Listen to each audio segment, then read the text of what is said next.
He has an all-time great chin going in the ring with tremendous punchers. Terrence Crawford coming up 2 weight classes, do any damage? Yeah, he's a slick boxer, and he's also a good puncher in the welterweight division, in the junior welterweight division, in the lightweight division. But I do believe that if you can box and you can move, that you can beat Canelo. You can outpoint him. Of the opponent. But anybody that's watched Terence Crawford's career knows full well how much talent this young man has. I mean, he is absolutely sensational, both as an orthodox and as a southpaw fighter. You can't really tell which is his favorite. ESPN analysts Dan Rafael and Stephen A. Smith believe Terence Crawford holds a clear edge over Canelo Alvarez. They point out that Canelo's once legendary chin now shows cracks, taking more clean shots in recent fights. Crawford's combination of smooth movement, precise timing, and knockout power makes him a threat both tactically and physically. Marvelous boxer, arguably the best in the world, pound for pound. But can you hurt Canelo? If you can't hurt him, I have no doubt he can outbox him. My issue is, if you can't hurt him, what kind of a challenge can you truly pose? What do you say to that? No, that's a great point. I mean, here's the thing. Canelo Alvarez has a historically great chin. Now, I go back way back when he first came to the United States and started boxing, and he found himself on an HBO pay-per-view undercard years and years ago, fighting against the older brother of the great Miguel Cotto. His name was Jose Miguel Cotto, and he had gotten a ton of hype. He had signed with Golden Boy Promotions, and a lot of those of us in the media, and I had seen him a couple of times before that. This is my first time seeing him in person, really paying close attention, and he almost got knocked out in the first round. And I remember, Stephen A., all of us looking around at Media Row going, what the heck is this all hyped about? This man can't take a shot. He's going to get drilled. He was lucky that the fight was over, that the round was over in round 1, or there might have been some much more trouble. Stephen A., that was like, 16, 17 years ago. I've never seen him wobbled, rocked, physically, visibly hurt since then. He has an all-time great chin going in the ring with tremendous punchers. Terrence Crawford coming up 2 weight classes, do any damage? Yeah, he's a slick boxer, and he's also a good puncher in the welterweight division, in the junior welterweight division, in the lightweight division. But even at junior middleweight, which is where Terrence Crawford had his most recent fight back in August, when he moved up and he won a world title, he didn't blow the doors off. He fought a very tough, solid opponent named Israel Madrimov. He gave him a good fight. It was very close. Madrimov's people seem to think he might have even been able to edge it out. But if you can't hurt an Israel Madrimov at 154, what the heck are you going to do with Canelo Alvarez, the sturdiest guy in the world, at 168? So that aspect of it is certainly a problem. You mentioned about Charlo. Charlo was there to get his check. I know one thing about Terrence Crawford. He's not going to just come to turn up to get the check. He'll at least try. And Charlo, I don't... Stephen A. Smith confidently backs Terence Crawford to win against Canelo Alvarez, emphasizing that Crawford's edge lies not just in skill but in his hunger and determination. Smith highlights that Crawford's focus, mindset, and relentless drive will be key in deciding the fight, reflecting his respect for Crawford's ambition and disciplined preparation. The biggest fight in boxing. Crawford. Huh? Crawford. I'm not hesitating. Crawford. I'm not even hesitating. Crawford. You gonna stand on that all the way to September 13th? I love Canelo. Crawford will beat Canelo. Crawford will beat Canelo by decision. I can't see anybody knocking out Canelo Alvarez. But I do believe that if you can box and you can move, that you can beat Canelo.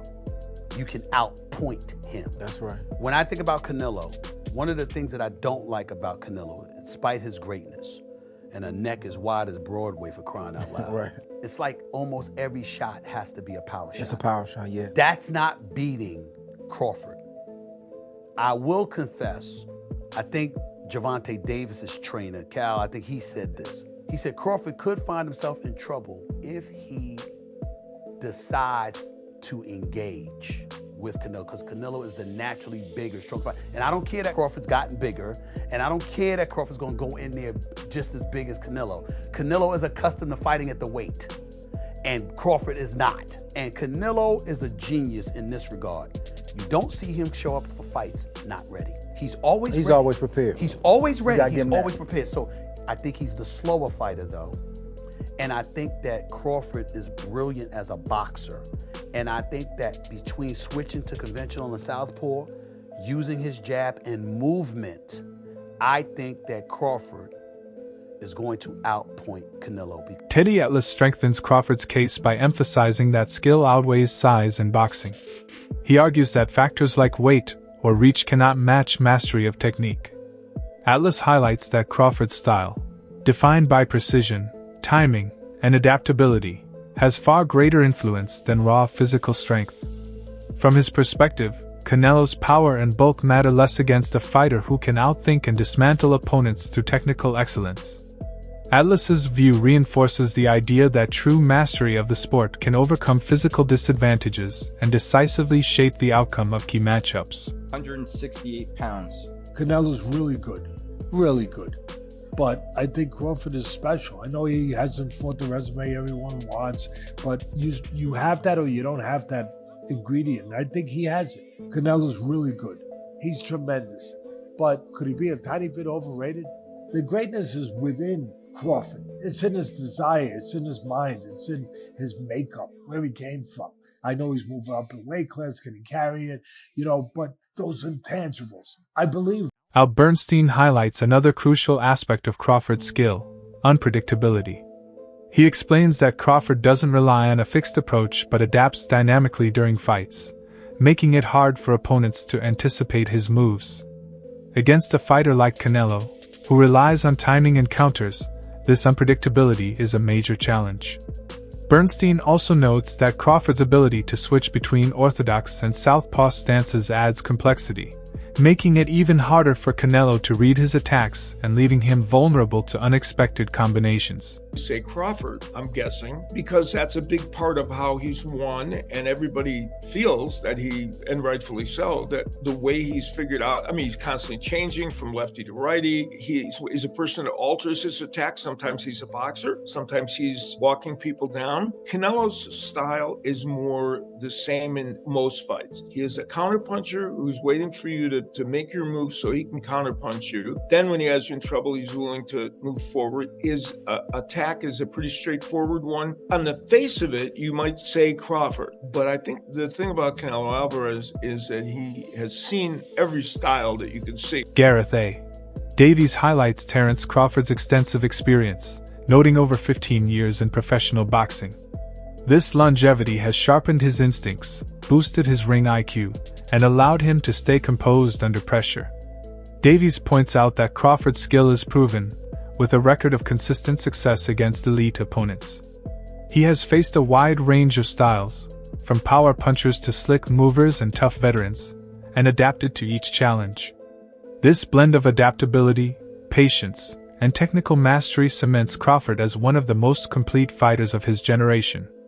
According to Davies, this depth of experience gives him a clear advantage against Canelo Alvarez. Through some big challenges as well, through his, 65, 66 professional bouts since he was 15 years of age. There's no doubt that this is the biggest test of Terence Crawford's career, not only because of the weight step up, but also because of the level of the opponent.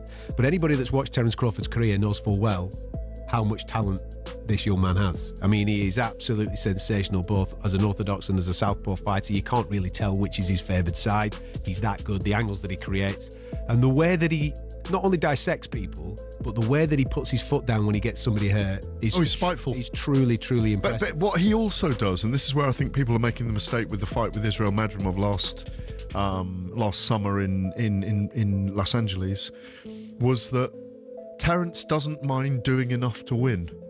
He doesn't, if he knows he's got to win on points, he's happy to tuck everything neatly in the office and win round by round. It reminds me of Floyd Mayweather. It reminds me of Pernell Whitaker. It reminds me of guys that win with ease without overstretching themselves, that don't have to get in a battle. But when he's got someone hurt, as you rightly say, he's spiteful. I'm not sure he'll get Canelo hurt in this fight. But if his timing and his movement are on, the slightly slowed Canelo, who likes to load up these days, could find himself frustrated by Terence Crawford. Yeah, and there's also the aspect of when he is behind. We've all seen that famous clip where he's fighting Sean Porter. Somebody sells him ringside. They've got him down on the cards. He goes through the gears and stops Sean Porter in the very next round. There's also that element to him. He's brilliant. He's absolutely brilliant, but he's also fighting someone that's equally as... Confidence is a central theme in evaluating Crawford. Analysts observe that his performances in fights and sparring have impressed trainers and peers, showing his skill extends beyond official bouts. His dominance in training reflects meticulous preparation and dedication. This consistent excellence fosters mental toughness, giving Crawford the self-assurance to enter the ring confident in his ability to outthink and outperform any opponent, including Canelo Alvarez. Confident that he's about to become undisputed. Listen, 2 weeks to go, less than 2 weeks to go now. What? We're talking about 12 days. 12 days. What can we expect from this unbelievable showdown? Listen, the build-up has been absolutely incredible. When you talk about the sparring stories, when you talk about the unbelievable rumors that we've been hearing for the past 10 to 12 weeks, will but Crawford's power carry? Will Canelo age overnight? So many questions that we have when it comes to this unbelievable fight. But not too long to go, ladies and gentlemen.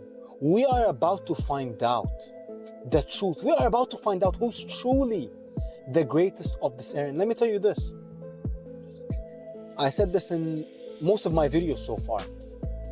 The more I watch Bud Crawford and the more I watch Canelo Alvarez tape, the more my appreciation for both men increases. Listen, Canelo is the greatest pressure/counter puncher in history when he puts both together. And Crawford is the most dynamic fighters my eyes ever saw. Ever saw. Now, listen to this. The moment this fight got announced, we didn't know the things that we know now. We didn't know about their sparring partners. We didn't know about the shape that they were gonna come in. Ari Spears, a comedian and boxing fan, offered a historical perspective on the fight. He noted that over the decades, top Mexican champions often faced American fighters known for speed and skill, with the Americans frequently prevailing due to superior defense, countering, and rhythm control. While acknowledging Canelo's experience and well-rounded ability, Spears suggested this matchup continues the tradition of contrasting styles, where timing, defense, and adaptability often decide the outcome. Top-notch black fighter, the black dude usually edges him out. And I'm not trying to be disrespectful to the Latino fighters, because look at the greats. De La Hoya, motherfucking Roberto Duran, Arguello, Felix Trinidad, what's my man's name? Chavez. So there have been legends, but 9 times out of 10, when the top Mexican legend takes on the top black legend, the black dude wins. Boxing and basketball is just something that niggas just, we got that wop that just, we edge you out. Duran lost to Hagler. He got knocked out so viciously by Hearns. The rumor is he's still waking up today. He lost he did the no-mas with Leonard. Yeah, no, I've been hanging out with Sugar Ray Leonard recently. We talked about that whole situation. De La Hoya lost to Floyd. He lost to Bernard. He lost to Sugar Shane Mosley. Usually the black fighters edge out the Latinos when it come down to it. So basically you're saying Crawford's going to win because he's black. I'm saying he's going to win because he's got skills. But that black component, that's that extra juice. That's that extra juice? I mean, look. It's like the Batmobile when it's going fast, and then he hits the nitro button, and the flame shoots out of the back of the car and takes it to another level. Black dudes have the nitro switch. Canelo Alvarez, in contrast, shows his trademark confidence, insisting he needs no external validation to prove his greatness. Self-belief has always defined him, supported by victories over elite opponents. This highlights a mental contrast with Crawford. While Crawford seeks a defining win to cement his legacy, Canelo positions himself as already at the pinnacle of the boxing world. Right? They can't deny you anymore. I don't know, but I don't give a fuck, dude. So, I feel I'm the best, and that's it. I don't focus on if the people say or put me in the first position, I'm the best. I feel I'm the best. I'm doing because I love boxing. I call Canelo out because, like I said, he the last great fighter amongst the era that surpassed us. This is my mega fight. This is my moment. You didn't have much interest in this Crawford fight. You were saying that there wasn't much in it for you, and you pointed out that people will say that he was too small. What changed? I think he's one of the best fighters for more fun. No, he accomplished a lot of things too. Mexican with the American fighter is always big. When he fights you at Allegiant Stadium, I imagine it's going to be, 55,000 plus screaming Canelo. Sean Porter speaks with strong conviction about Terence Crawford's chances against Canelo Alvarez, believing Crawford's preparation and mindset are exceptional.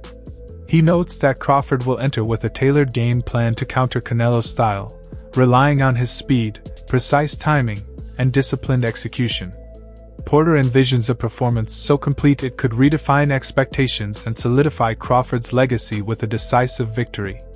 This fight is one of the most significant in Crawford's career, as Canelo is widely regarded as his toughest opponent.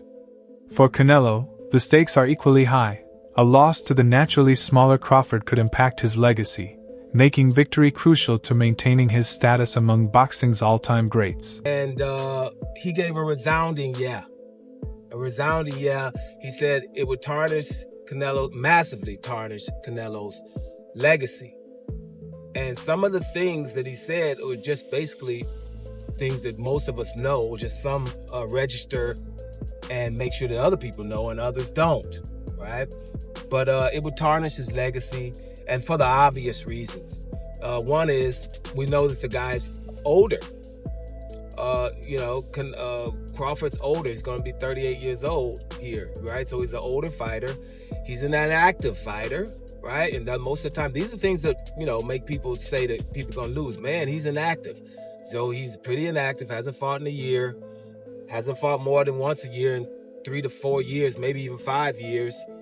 And also, he's coming. Showbiz, a respected boxing analyst, approached the Crawford versus Canelo matchup with balance. He noted that Canelo's success stems from his toughness, strength, and relentless pressure, using precise counters and pacing to break opponents. His durability and trap setting make him a formidable challenge. At the same time, Showbiz highlighted that Crawford's wrestling background enhances his balance, control, and anticipation, which, combined with his sharp boxing IQ, gives him a unique edge few can match. His legs, he uses his core, and then his neck itself to lift up Bivol like Bivol was a featherweight. That is a huge representation of how strong Canelo is. When you look at his workouts, you can tell why he was able to do that. All these damn neck exercises that I wouldn't dare do. Okay, that stuff looks painful. The squatting and all that stuff that he's doing is exactly why Canelo Alvarez, honestly, is a strong fighter. He tried to do it again with William Skull. William Skull shook out of it, but he is a bull. Listen, Terence Bud Crawford is strong. He is, okay? And he understands leverage, and he understands those things because he wrestled. Honestly, very true. But Saul Canelo Alvarez is also extremely strong. Now, let me know how you feel in the comments. That's a wrap for today's video.